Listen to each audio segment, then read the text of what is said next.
wait here for a little while. See what happens.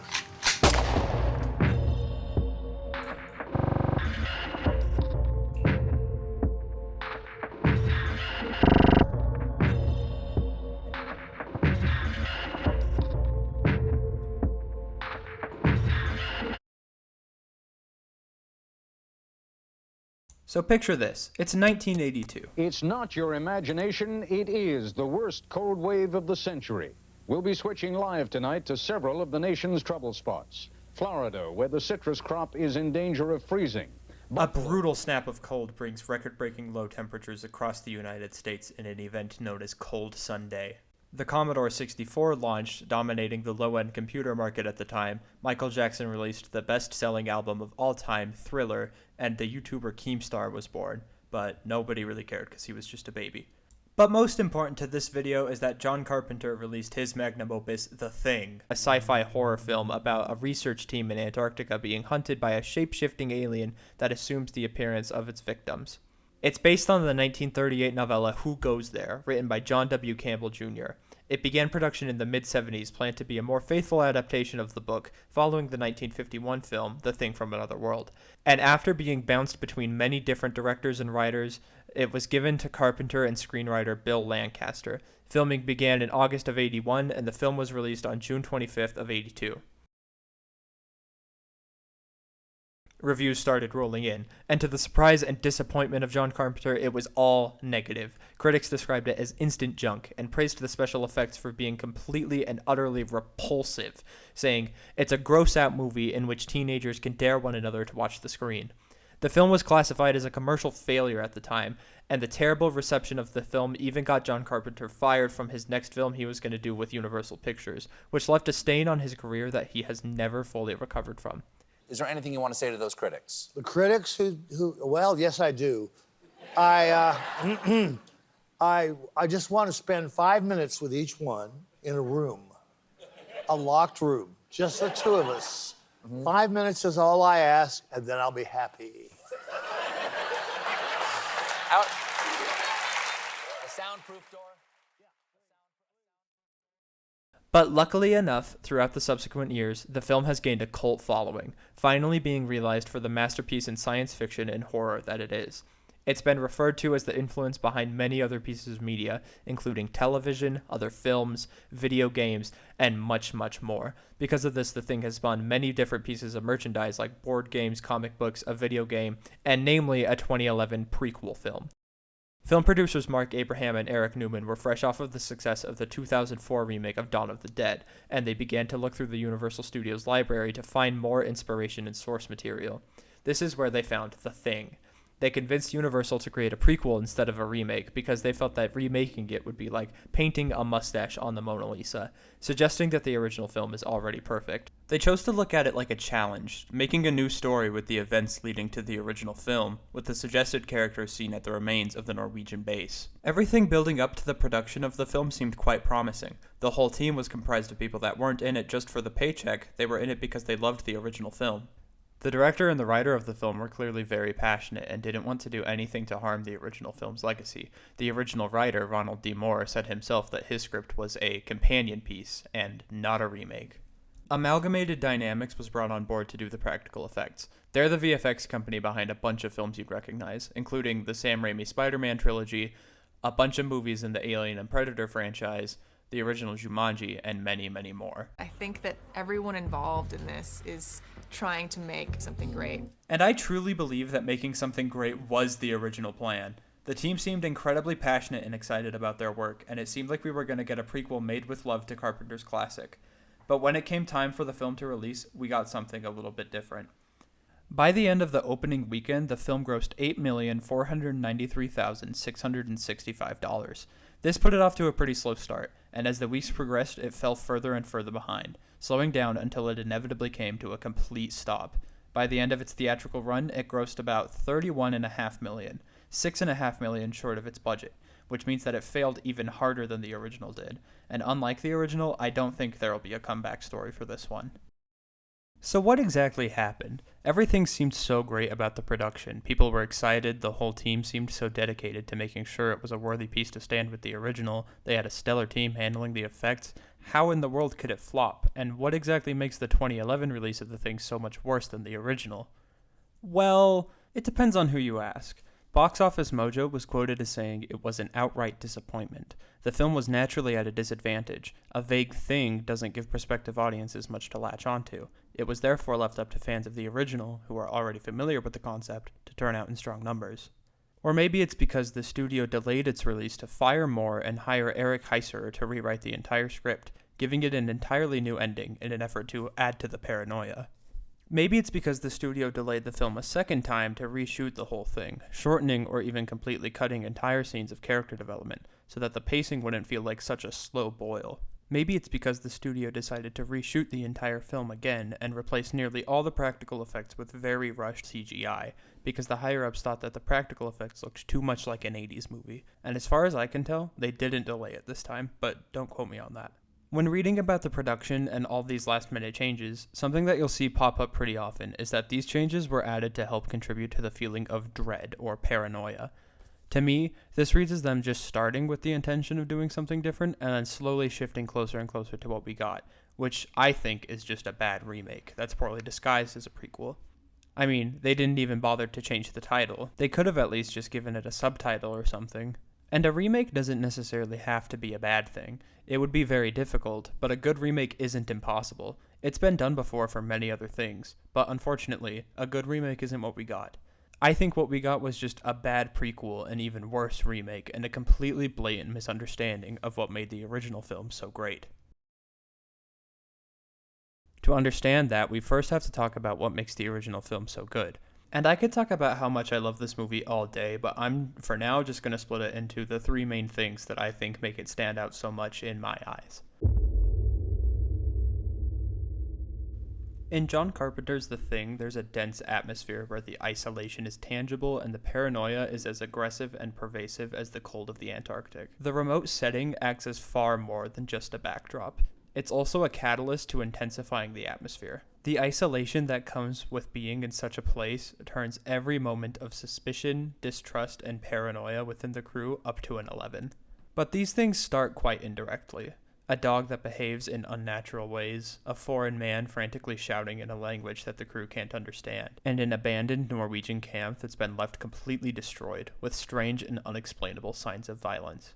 This creates a divide between the crew and their surroundings, painting this to be a threat that is completely beyond the scope of anything they've ever faced before.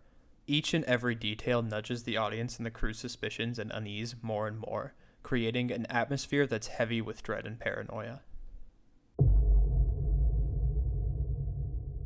Carpenter's film is expertly and deliberately paced, and is used as a tool to build and maintain this tension in a way that's entirely organic. Rather than diving directly into the action and horror, Carpenter instead chooses to take it slow, giving us small hints and clues to something being wrong, but prioritizing letting the audience grow familiar with the environment and the people in it. This means that the tension simmers more within the audience, letting them use their imagination to determine the greater terror themselves. Any horror fan can tell you that this is what makes an excellent psychological horror movie, and John Carpenter absolutely nailed it with this. Each event escalates very naturally, without feeling rushed or overly dramatized, keeping audiences invested, but heightening the suspense. Carpenter's structure makes every moment feel necessary, and nothing is ever wasted or unwarranted. The characters don't really conform to a typical heroic archetype of any kind. Instead, they're just a group of men with distinct personalities and traits that set them apart from one another. They're realistic.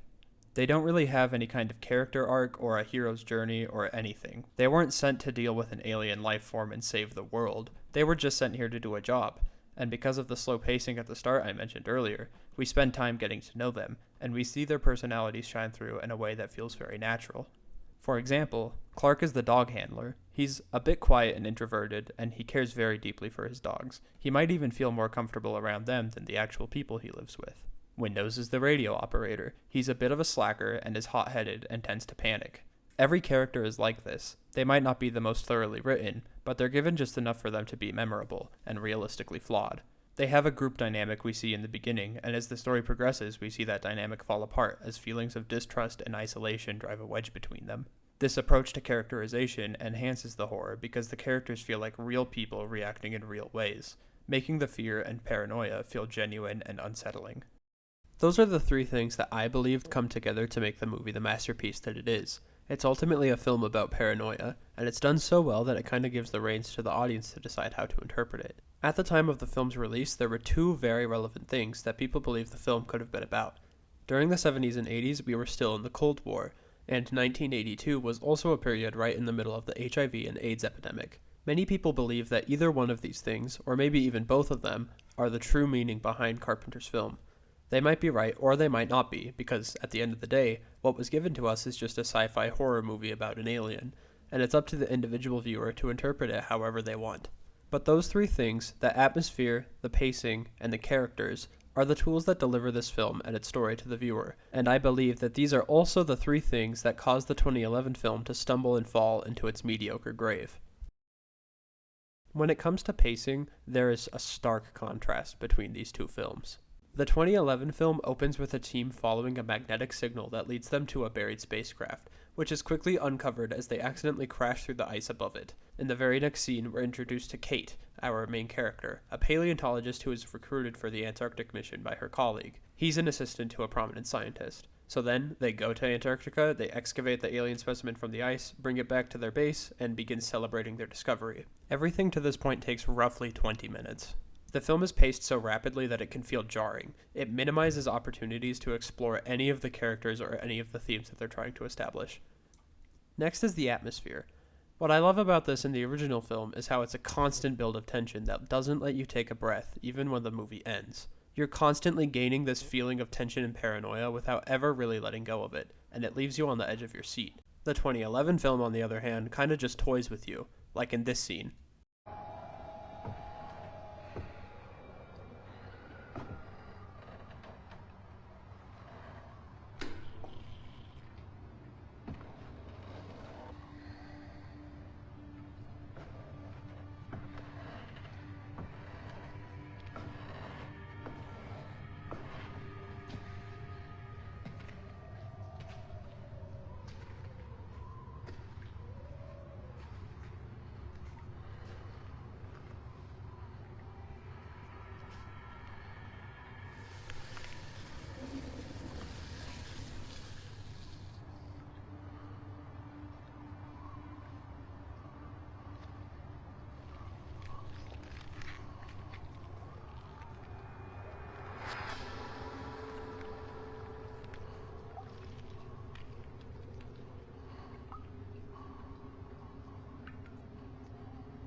Screw you, man. Son of a...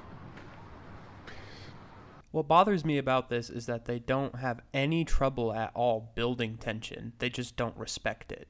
Sure, it's a complete subversion of our expectations or whatever, but I don't think that it was done in a very good way.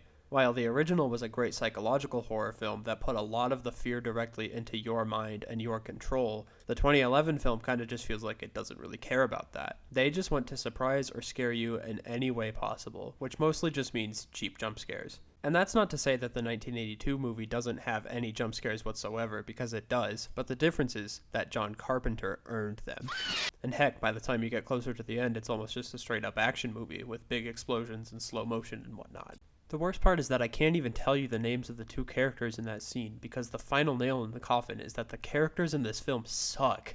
In a film that stars around 17 different people, you really only get familiar with 3 of them, maybe. Those being the protagonist Kate, the antagonist Dr. Halverson, and a guy named Carter. And out of those 3, Kate is really the only one that matters. These other 2 really only serve the purpose of pointing us to the protagonist and reassuring us that she is the protagonist, which we already know because the film follows her and she makes all the important decisions.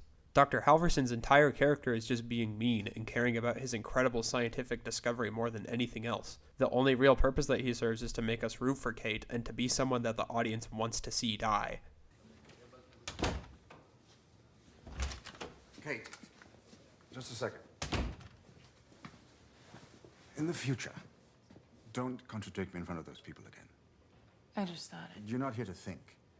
You're here to get the thing safely out of the ice. Carter really only becomes relevant in the last quarter or so of the film and acts kind of like a sidekick and kind of feels like he was built to be a love interest, but the movie doesn't really explore that so much. But these two characters feel so unnecessary because if they didn't serve the purpose of pointing to Kate as the protagonist, which again we already know without them, they'd be exactly the same as the other 14 or so people, serving the ultimate purpose of just being nameless body bags. And even Kate herself isn't too different. She really doesn't have any personality at all. And after watching the movie a few times, all I can really tell you about her is that she doesn't follow sports. And what information would that be? I want to know how the Cavaliers are doing. I don't follow football. This basketball team.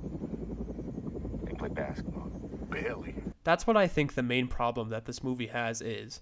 They didn't really bother to write any characters, not at all. What they did was take the source material of the original novel and Carpenter's film, and instead of writing believable characters, they opted to take the easier path of just giving them a few basic story archetypes. That being a protagonist, an antagonist, and a love interest, which again wasn't really explored that much. When you put this together with the pacing that's so fast that it doesn't really make you care about anything, and the tension that's broken so much that it's just completely replaced with bombastic action scenes by the end, it all starts to become more clear. You know what this sounds like to me? The 2011 release of The Thing is a slasher film. When you look at it this way, it all makes more sense. Slasher films often have many of these characteristics. They tend to be more about the spectacle than the substance, more about violent and dramatic death scenes than building and maintaining tension. Because of this, many characters in many slasher films are often written as archetypes rather than a fleshed out individual, since the emphasis is more on the kills and the threat of the villain itself than how the characters react to it. And there's absolutely nothing wrong with this. There's a reason why franchises like Friday the 13th, Scream, and Halloween have so many releases. It's because people love to watch them and they're very successful. But the 1982 release very much isn't a slasher film. It's more psychological, like I already said before. I and many others love this film to death because of the way that it portrays paranoia. And when you make a film that you claim you want to be a companion piece to stand toe and toe with the original, maintaining and further exploring what people loved about it so much, and you release a slasher film, it's bound to fall short. So to answer the question that I started this with, why is the 2011 release of The Thing so much worse than the original? The original is a film about people, and the 2011 release is a film about a monster. Hey, thanks for watching my video. If you're still here, I appreciate it. This is my first ever video essay. I've never made one before. I hope you liked it. If you haven't watched The Thing, the 1982 one that is, please go watch it. It's like such a fantastic movie. It's probably my favorite of all time. The 2011 one, as much as I ragged on it, really isn't that bad either. It'd be a lot better if it existed just in a vacuum without the existence of the first one.